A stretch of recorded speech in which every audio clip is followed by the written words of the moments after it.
Good morning students. Today we will start our English new chapter, The Last Bargain. Bargain means होता है मोल तोल। जब भी हम मार्केट में कोई थिंग खरीदने जाते हैं, हम शॉपकीपर से उसकी कॉस्ट पूछते हैं और कॉस्ट पूछने के बाद हम उसका मोल तोल करते हैं। भाई आप इसका क्या लगाएंगे, सही से बताइए, इतना ले लीजिए। हम जब चीज के मोल भाव करते हैं तो उसे हम बोलते हैं बार्गेन। तो इस चैप्टर में एक छोटे से बच्चे की कहानी है जो एक वर्कर को हायर करता है बिना किसी कॉस्ट के। वह केवल उसकी मुस्कान, उसकी मासूमियत को देख के उसके यहाँ हायर हो जाता है। So let's start our chapter. A bargain is an agreement in which both parties promise to do something for each other. Someone is looking for work, waiting to be hired. He strikes a bargain but thinks it worthless. He tries twice again but doesn't like either. Finally, in the last bargain, when he hired for nothing, whatever, he is happy as never before. What is the bargain and why is it the best? Bargain क्या होता है? एक agreement होता है जिसके अंतर्गत दोनों ही party promise करती है कि वह एक दूसरे को कुछ देगी। सपोज एक लेबर है, वो अपना लेबरर होता है, श्रमिक जिसे अपन लेबरर बोलते हैं, वो अपना लेबर देता है और उसको जो हायर करता है वो उसे मनी देता है। तो इस कंडीशन के अंदर क्या होता है कि दोनों ही पार्टी को बेनिफिट होता है। लेबरर को मनी चाहिए होती है एंड हायरर को लेबर चाहिए होता है। तो इस कंडीशन में दोनों को ही फायदा होता है। तो यहाँ पे एक ऐसे व्यक्ति की कहानी है जिसको उसके लिए क्या चाहिए, वर्क चाहिए, और वह हायर्ड होने के लिए वेट करता है और कई जगह वह ट्राई भी करता है, लेकिन उसे उनकी वर्थलेस फील होती है, कीमत उसे ज्यादा फील नहीं होती है। और लास्ट में जब वो हायर होता है तो उसको कुछ भी नहीं मिलता, लेकिन वह फिर भी हैप्पी होता है। तो इसी के अंदर हम देखते हैं, come and hire me, I cried while in the morning I was walking on the stone paved road.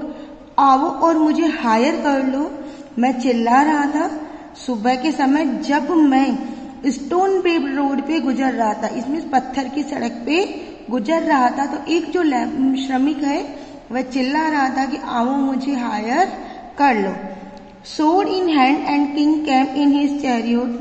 हाथ में तलवार लिए, sword मीन्स होता है तलवार। राजा आया अपने रथ से उतरा, चैरियट मीन्स होता है रथ। तो राजा आया और अपने रथ से उतरा और उसे बोला, he held my hand and said, उसने मेरा हाथ पकड़ा और बोला, I will hire you with my power, मैं तुम्हें अपने पावर के द्वारा हायर करूंगा। But his power counted for not and he went away in his chariot. लेकिन उसका पावर, नॉट का मतलब था नथिंग, उसका पावर कुछ भी काउंटेबल नहीं था। इट मीन्स नॉट वैल्यूबल था उसका पावर, इसलिए वह वापस अपनी चैरियट में चला गया। In the heat of the midday the houses stood with shut doors. और heat of the midday, दोपहर के समय सनलाइट तेज होती है और गर्मी धूप तेजी से पड़ती है। उस कंडीशन में जो दरवाजे होते हैं वो बंद हो जाते हैं। इट मीन्स लोग बाग घरों में रेस्ट करने लग जाते हैं। I wandered along the crooked lane. Wandered मतलब होता है बेकार में इधर उधर घूमना, मतलब विदाउट वर्क जब हम इधर उधर घूमते हैं उसे हम बोलते हैं वंडर्ड। तो मैं जो कुटिल लेन मीन्स जो टेढ़ी मेढ़ी सड़कें हैं, रास्ते हैं, मैं उनके अंदर घूम रहा था। An old man came out with his bag of gold. तभी एक ओल्ड मैन आया जिसके साथ में क्या था, सोने से भरा हुआ बैग था। He pondered and said, pondered means think, उसने सोचा और बोला, I will hire you with my money, मैं तुम्हें अपनी मनी से हायर करूंगा। He weighed his coins one by one, उसने अपने कॉइन्स को वन बाई वन दिखाना शुरू किया, काउंटिंग शुरू की। I turned away, लेकिन उसको जो वर्कर था उसको उन कॉइन्स में कोई इंटरेस्ट फील नहीं हुआ और वह वहां से चला गया। इट वॉज इवनिंग, अब उसे घूमते घूमते शाम हो गई थी।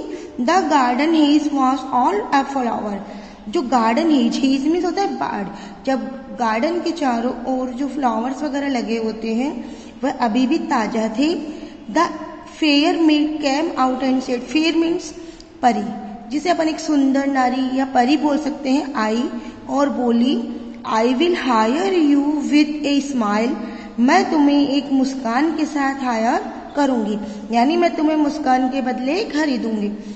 हर smile paled and melt into the tears, लेकिन जो उसकी स्माइल थी कुछ ही समय में पेल्ड हो गई, मेल्टन पीली पड़ गई और मुरझाने लग गई और वह टीयर्स में ट्रेंड हो गई। इट मीन्स उसकी मुस्कान धीरे धीरे गायब हो गई और वह दुखी हो गई। And she went back alone into the dark, और वह वापस अंधेरे में चली गई। इट मीन्स यहाँ पे उसकी मुस्कान भी काम नहीं आई।